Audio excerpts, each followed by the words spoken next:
A Goofy movie has to be one of my favourite Disney movies. It has some catchy and memorable songs, impressive character animation, a sweet romantic subplot, and a wonderfully strong story about the emotional conflicts and bonding between a father and his son.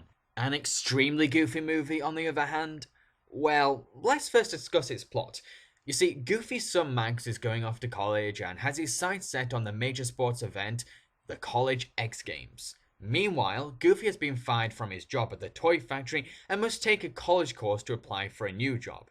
So, calamity ensues as Max has a hard time sharing college life with his father and tries to focus on his goal of winning the X Games tournament. Luckily, Goofy develops a romantic relationship with the college librarian to distract his over-affectionate attention away from Max. Unfortunately, things don't help when Goofy becomes a college celebrity after joining Max's rival team, the Gammas. Okay, so to me, an extremely goofy movie is a mixed bag. Let's start with its problems, its biggest one being the case that this is a sequel that rehashes its predecessor's plot, by having Goofy being too smothering and Max being too distant from his father. I mean, the end of a Goofy movie signaled a new bond between Goofy and Max, but it also developed Goofy into a less overprotective father and made Max into a more understanding son. An extremely goofy movie gives the impression that this never happened by having Goofy being all clingy again and having Max being all angst-ridden and self-centered again. This really bothers me because a sequel needs to be refreshing and step into new conflicts while also being faithful to the movie it's following on from. There's no point of a sequel if it's going to repeat the same story and blatantly ignore what's been previously established. A sequel's job is to progress a story. It's not just an extremely goofy movie's central story that bothers me. There are a number of scenes that painfully drag on.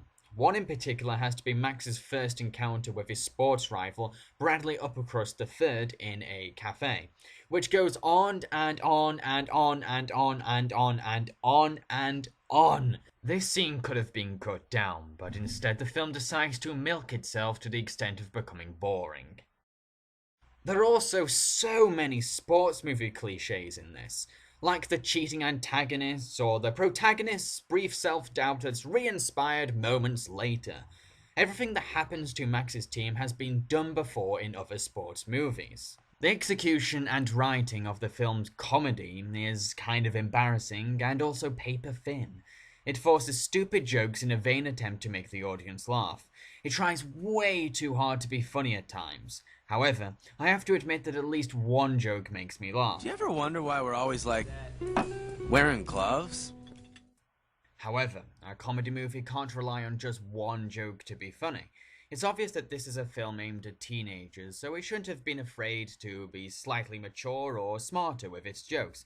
It's patronizing for a movie to not respect its audience's level of maturity or intelligence. Okay, so my previous statements may have given the impression that I strongly dislike an extremely goofy movie.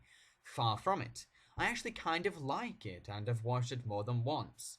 Brushing aside the things that bother me about it, I will admit that there are some brilliant scenes and elements to pick out from it as positive qualities. Like, I love the gut-wrenching scene where Goofy sees his son's empty room after he's left. It's a real tearjerker of a scene. I love the strong chemistry between Goofy and the librarian, because it's a believable and sweet romance. I love the sports set pieces. They have this array of athletic activities for the characters to tackle. I love the groovy and colourful dance scene. It's a lot of fun. And I love the awesomely psychedelic dream sequence that ends with a haunting image of Goofy. It's so imaginative. This is a film that has its own noteworthy moments, but as a whole, I just don't find it to be engaging or fun all the way through. I mean, I can't say that the film is great just because I liked some bits of it. A film needs to be consistently entertaining for me to fully appreciate it. Okay, so let's talk about the characters. Goofy is one of my all-time favourite cartoon characters. He's charming, good-hearted, and adorably clumsy, but he can have a strong backbone at times too.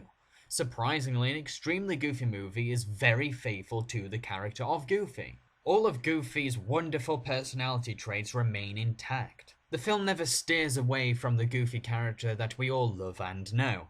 Max, on the other hand, well, He is kind of a dick in this sequel. He spends a majority of the film being self-involved, harsh, inconsiderate, and severely mopey.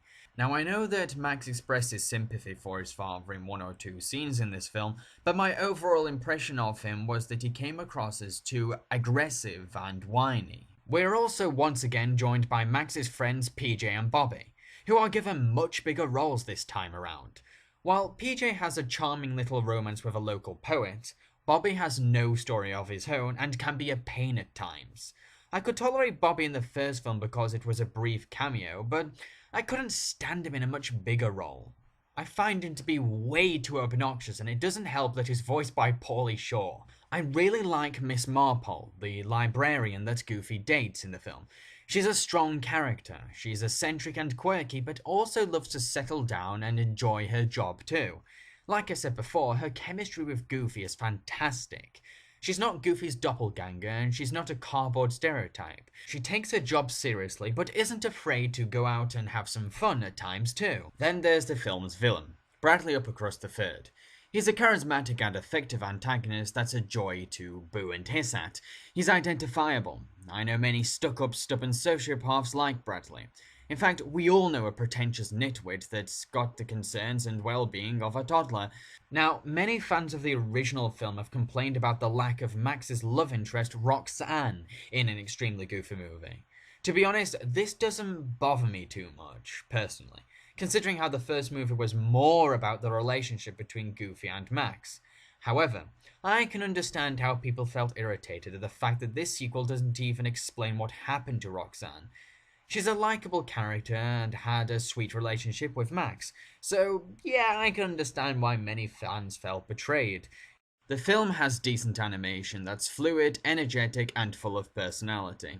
Plus, it's capable of slowing down for sentimental scenes. How about the voice acting?